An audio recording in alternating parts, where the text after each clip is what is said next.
महाराज जी, जैसे आज वृंदावन की होली शुरू हो गई है और अगले 4 दिन तक होली चलेगी। महाराज जी, बहुत सारे युवतियां आपको सुनती हैं, तो ये आज आपके कोई संदेश सब भारतवासियों? हम तो सबसे यही प्रार्थना करेंगे कि होली महोत्सव प्रहलाद जी के द्वारा प्रकट किया गया है।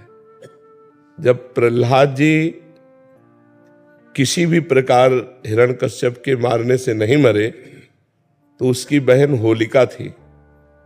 वो हिरण्यकश्यप को उदास देखा तो उसने कहा, भैया उदास क्यों हो? तो उनका ये प्रहलाद मर नहीं रहा, तो उनका आज मर जाएगा।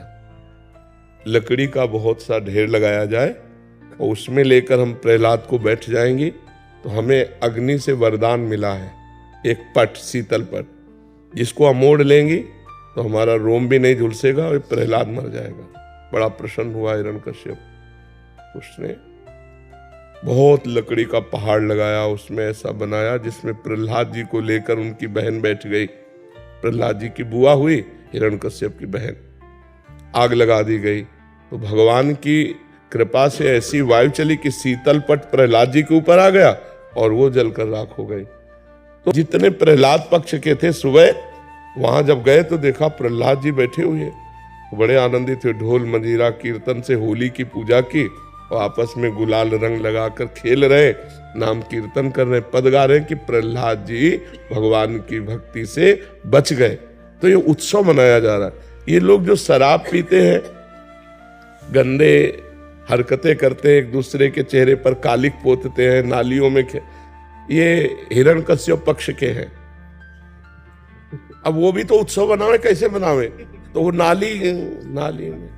नालियों में गोबर कीचड़, उसकी हिरण्यकश्यप पक्ष की पार्टी, और एक होती साधुता की पार्टी। एक दूसरे पे गुलाल लगाए, रामकृष्ण हरि बोले और बैठकर पद गायन किए और खूब गुझियां और मिठाई भोग लगा कि ठाकुर जी को, और पाए आनंद मनाए। तो हमारी समस्त देशवासियों से प्रार्थना है, कोई भी व्यसन न किया जाए।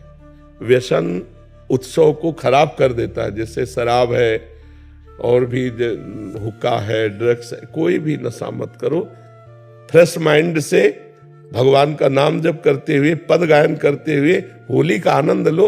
नशे में होली का आनंद थोड़ी होता, नशे में तो मूढ़ता छा जाती है। मूढ़ता में आनंद कहाँ? तो कोई भी नशा इस होली उत्सव में ना किया जाए और हम आनंद पूर्वक भाईचारा बनाते हुए एक दूसरे का सम्मान करें, प्यार करें। जो हमसे दुश्मनी मानते हैं, होली के दिन हम उनके भी घर जाएं और उनके गुलाल लगावें और उनसे प्यार करें। हमारा एक भी दुश्मन विश्व में ना हो, यही सबसे बड़ी हमारी प्रार्थना है। हमारे आचरण पवित्र हो, हमारा व्यवहार पवित्र हो, हमारा चिंतन पवित्र हो, तो होली सार्थक है। नहीं, कितने लोग नशा करके झगड़ा कर लेते हैं, कितने लोग अपनी हानि कर लेते हैं। अच्छा, आँख कितनी सूक्ष्म वस्तु है, उसकी आंख में अगर देखने में कमी आ जाए या चोट लग जाए, गुलाल तो गुलाल कीचड़ फेंकते हैं, कपड़ा फाड़ देते हैं, शराब पिए, उद्दंडता, ये सब ठीक नहीं। ऐसा होली उत्सव न मनाए जो सभ्यता के खिलाफ हो, समाज के खिलाफ हो, हमारे धर्म के खिलाफ हो, अध्यात्म के खिलाफ हो। ऐसा कोई कार्य न करें। सबसे पहली बात है कि शराब न पिए। जो शराब पीते हैं होली उत्सव में स्वाहा कर दें। और दूसरी खास बात है, मांस न खाएं, क्योंकि आप भले जीव हत्या नहीं करते लेकिन आप हिस्सेदार हुए, क्योंकि आप खरीद के लाते हो और खाते हो, तो आप हिंसक ही माने जाओगे। तीसरी बात, किसी माता बहन की तरफ गंदी दृष्टि मत देखो। जैसे तुम्हारी बहन ऐसे दूसरे की बहन। तो आप पवित्र ब्रह्मचर्य रहिए और जो अपनी पत्नी है उसी पे अनुराग कीजिए। ये 3 बातें छोड़ने की कोशिश कीजिए: शराब, मांस, व्यभिचार।